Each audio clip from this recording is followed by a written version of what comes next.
जय श्री कृष्णा। राधे राधे।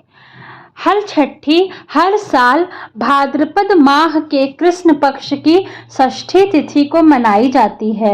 वहीं इस दिन भगवान श्री कृष्ण के बड़े भाई बलराम जी का जन्म हुआ था, इसलिए इस दिन को बलराम जयंती के रूप में भी पूरे देश में मनाते हैं। इस दिन महिलाएं संतान की दीर्घायु और कुशलता की कामना के लिए व्रत रखती हैं। साथ ही इसे बलराम जयंती और ललही छठ के नाम से भी जाना जाता है। इस साल षष्ठी का व्रत 5 सितंबर को रखा जाएगा।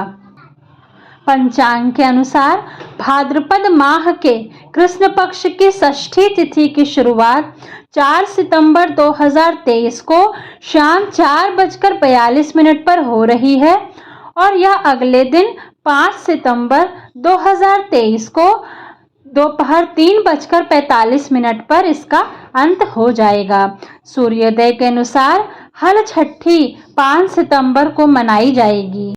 सूर्य उदय का समय 6:14 पर रहेगा और सूर्यास्त का समय 6:37 पर रहेगा। चंद्रोदय 5 सितंबर को 10:29 रात्रि में रहेगा और इस दिन अभिजीत मुहूर्त 12 बजे दिन में शुरू होगा, जो 12:50 पर समाप्त होगा और ब्रह्म मुहूर्त 4:37 सुबह से 5:25 AM तक रहेगा। इस दिन अभिजीत मुहूर्त 12 बजे दिन में शुरू होगा, जो 12:50 पर समाप्त होगा और ब्रह्म मुहूर्त 4:37 सुबह से 5:25 AM तक रहेगा। हल छठी के दिन पूजा कैसे करना है, पूजन सामग्री क्या होगी, वह मैं आपको विस्तार में बताती हूँ। हल छठी के दिन सुबह जल्दी उठना चाहिए, उसके बाद स्नान करना चाहिए, साथ ही साफ सुथरे कपड़े पहनना चाहिए। इसके बाद एक पीला या लाल कपड़ा पूजा की चौकी पर बिछाना चाहिए। साथ ही श्री कृष्ण और बलराम जी की फोटो या प्रतिमा चौकी पर रखना चाहिए। इसके बाद भगवान गणेश का स्मरण करना चाहिए। साथ ही बलराम जी की प्रतिमा पर चंदन का तिलक करना चाहिए और फिर फूल चढ़ाना चाहिए। बलराम जी का ध्यान करके उन्हें प्रणाम करना चाहिए और भगवान विष्णु की आरती के साथ पूजा संपन्न करना चाहिए। हल छठी पर श्री कृष्ण के बड़े भाई बलराम के शस्त्र की पूजा का भी विधान है, इसलिए एक प्रतीकात्मक हल बनाकर उसकी पूजा करनी चाहिए। हल छठी के दिन महिलाएं एक गड्ढा बनाती हैं, फिर उसे गोबर से लीपकर तालाब का रूप दे देती हैं। साथ ही इस तालाब में झरभेरी और पलाश की एक शाखा बांधकर उसमें गाड़ दी जाती है। इसके बाद भगवान गणेश और माता पार्वती जी की पूजा की जाती है। साथ ही छठ माता की भी पूजा की जाती है। साथ पूजा के समय 7 प्रकार का अनाज चढ़ाने का विधान है। हल छठी व्रत का अपने आप में बहुत विशेष महत्व है। शास्त्रों के अनुसार इस दिन बलराम जी की पूजा से सुख समृद्धि की प्राप्ति होती है। साथ ही इस दिन खेती में उपयोग होने वाले उपकरणों की भी पूजा की जाती है। महिलाएं संतान की लंबी उम्र और सुख समृद्धि के लिए हल छठी का व्रत रखती हैं। हल छठ व्रत में हल द्वारा बोया जोता हुआ अन्न या कोई फल नहीं खाया जाता है। गाय के दूध दही के सेवन की भी मनाही होती है। आप भैंस के दूध का उपयोग कर सकती हैं। सिर्फ भैंस के दूध दही या घी स्त्रियां काम में लाती हैं।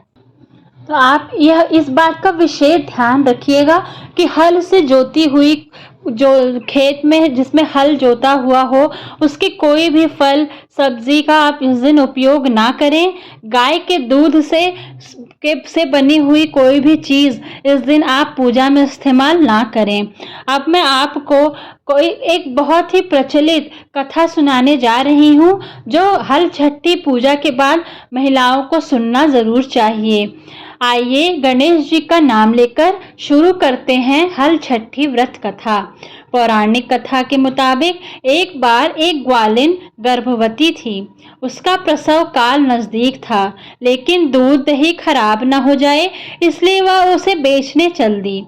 कुछ दूर पहुंचने पर ही उसे प्रसव पीड़ा हुई और उसने झरबेरी की ओट में एक बच्चे को जन्म दिया। उस दिन हलछठी थी। थोड़ी देर आराम करने के बाद वह बच्चे को वहीं छोड़ दूध दही बेचने चली गई। गाय भैंस के मिश्रित दूध को केवल भैंस का दूध बताकर उसने गांव वालों से झूठ बोला। इससे व्रत करने वालों का व्रत भंग हो गया। इस पाप के कारण झरबेरी के नीचे स्थित पड़े उसके बच्चे को किसान का हल लग गया। दुखी किसान ने झरबेरी के कांटों से ही बच्चों के चीरे हुए पेट में टांके लगाए और चला गया। जब ग्वालिन वापस लौटी तो अपने बच्चे को देखकर उसे अपना पाप याद आया। उसने गांव में घूमकर अपनी ठगी की बात बताई। उसके सच बोलने पर गांव की महिलाओं ने उसे माफ किया और आशीर्वाद दिया। जब यह वापस अपने बच्चे के पास आई तो उसने देखा कि उसका बच्चा खेल रहा है। इसीलिए हलछठी व्रत के दिन गाय के दूध से बनी हुई वस्तुओं का उपयोग नहीं किया जाता है। आशा है आपको ये जानकारी अच्छी लगी होगी। अगर वीडियो अच्छा लगा हो तो चैनल को सब्सक्राइब करें, लाइक करें तथा अपने दोस्तों के साथ शेयर करें। जय श्री कृष्णा।